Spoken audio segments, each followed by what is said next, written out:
Greetings from Australia. Here we go again. La La Land continues in Washington and Mar-a-Lago, of course. So let's hope the Stormy Daniels stuff now subsides. I think we're a bit sick of Stormy. I think the legal stuff will still take a while to pan out.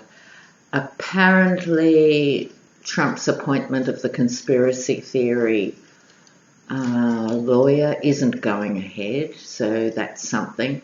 He's only got Jay Sekulow left to handle the Mueller stuff. I mean, I would have thought he'd have a team of 6, but surprisingly, good lawyers don't want to work for him.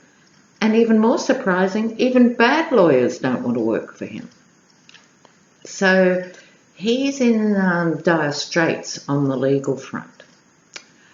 So, oops, I haven't got a question yet, so I'll put that back. So what I thought I'd do today, it's the end of March, have a little look at April for the Donald. What's going to happen in April for Donald Trump? Okay, what's April bringing for Donald Trump? April for Trump.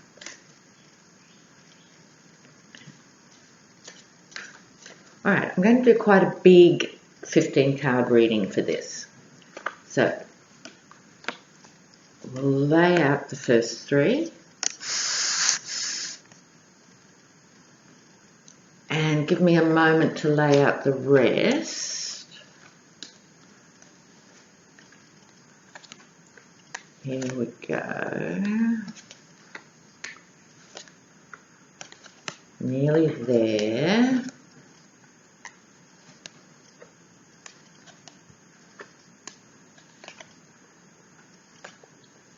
All right, here we go. I'll show you what it looks like. Here's the 3. Now, his first 3 cards look quite nice if you were reading for a normal person. His signifier is the sun, radiance, joy, good things. Is that likely? Not that likely, so you'd have to think it's the sun radiating out and exposing what has been hidden. So, in other words, there's going to be a greater spotlight on all that he does. Beside that, we have the card, the 9 of Pentacles. This is the one, I think the main thing in relation to Trump to look at here is this figure who has money and who has some degree of power, in his case quite a lot of power, but the main thing is that the robes are too big for the figure. In other words, he's not big enough for the job. We know that. That isn't a revelation. Right. So in that sense, with the Donald, you'd have to say he is clinging on to power, but what is going to be more apparent through the sun is he's simply not up to the job. Now this card is very interesting. This is the new leader card and the card coming with news. It could be his message to the outside world. This figure is a messenger, but I take it to mean, and I hope I'm not overreading it, for the first time since inauguration, the Republicans are thinking of a new leader. Oh, wow, Donald. Okay. Now let's look at these cards down here, the hidden agendas.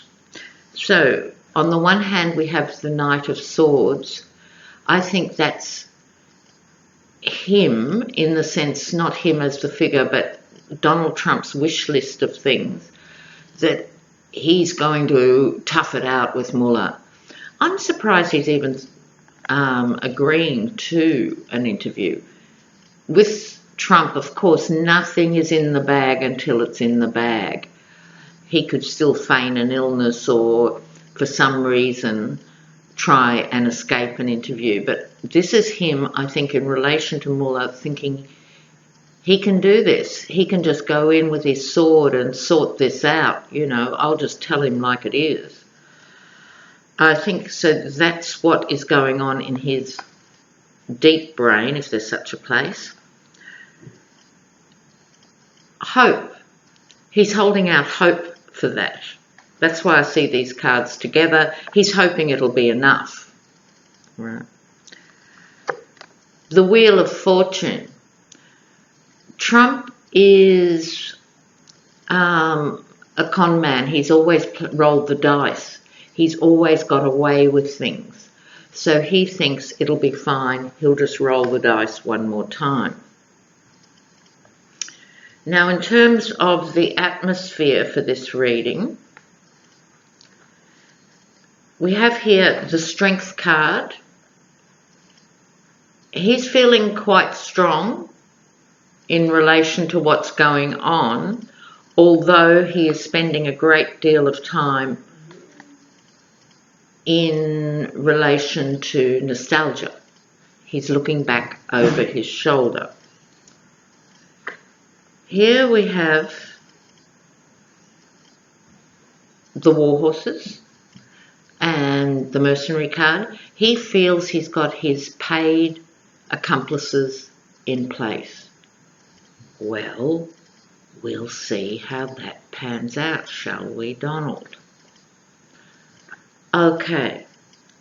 Now, in terms of outcomes and advice and choices that he has, there's two scenarios here with the layout of this reading. There's what happens if he goes with one scenario and what happens if he goes with the other scenario. Okay? So, if miraculously he chose to be a bit more cautious, he would be better off. He would be more respected by his base and by the GOP itself. So basically he was put in place as their warrior, but he needs to rein in. If you can see closely, that horse is being reined in. If he could modify his behaviour, he would have a much better outcome. That includes modifying what he says. This is the card of speaking, public speaking. So these two together say if he can refrain from his irrational outbursts, the Republicans won't be so tempted to go for a new leader. This would be 2020, of course. Okay. So if he becomes more moderate and more reasonable, he has a better chance of holding on to some semblance of power and some semblance of his previous fortune. Having said all that, it's highly unlikely, largely because he acts impulsively and has no impulse control. So even with the best will in the world and the best advice in the world, and God knows he hasn't got that, he can't do that. So what is the other outcome? Well, the other outcome is he's going to splash all over the place. This is the Ace of Cups, which, when not in a positive light, and it isn't because it's next to the Three of Swords, when it's not positive, it's gushing. It's the complete opposite of that advice that he would be given, right? The complete opposite. So he's going to continue to spew forth and gush forth.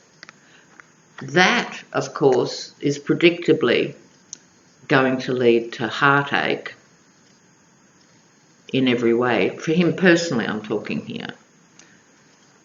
And the Ace of Swords, the truth. So you've got the end card and the beginning card, shining a light, shining the truth on what's ahead for Donald Trump.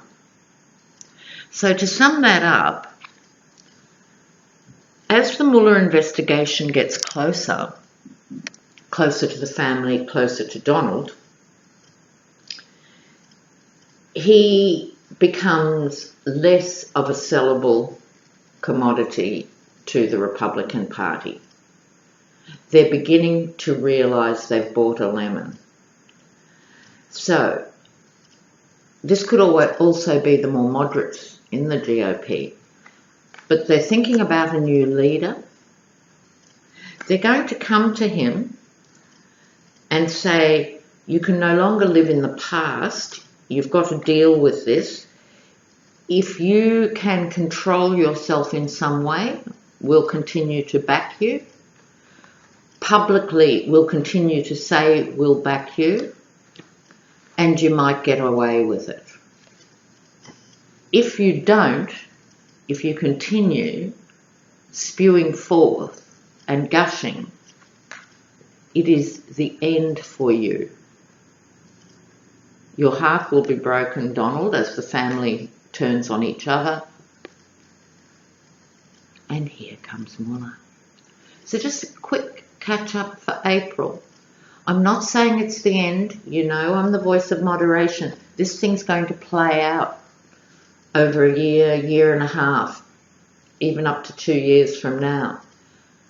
But the seeds are sown now. So don't lose heart over this. They are talking about a new leader. What do I think about that? I don't care who they nominate. I think the GOP has done its dash because the light is also being shone on them. And thanks to the energy and articulate and mature response of the students, the GOP is looking progressively like a dinosaur. I'm sure you all saw Rick Santorum's comment on the students. Why are they marching? They should be doing CPR. And then dozens of trauma surgeons stepped forward and saying, are you mad? You don't do CPR, 15-year-old doing CPR on someone. It's just crazy when they've been shot up by an assault rifle. It's traumatic for them as professionals with a professional team, let alone someone you know and sit next to in school. And so this sort of comment from the GOP is not only heartless, I think it's sowing the seeds for their demise. So my overall comment and contribution at this stage, month at a time, with April, there will be more revelations. There's no way with the sun in the centre of this, there won't be more revelations. So there will be. It's how he'll handle them. Predictably, he'll handle it badly. Predictably, another nail in the coffin. And we're inching forward to his exclusion, in a way, from the party. So, as I've also said from the beginning, if it all happened too quickly, we'd be left with Pence and other people with this sort of 18th and 19th century ideas of all sorts of social issues, who are also hawks, and it would be just as disastrous, whereas by having him, it becomes obvious. America is getting a much clearer picture of how important the civic structures are.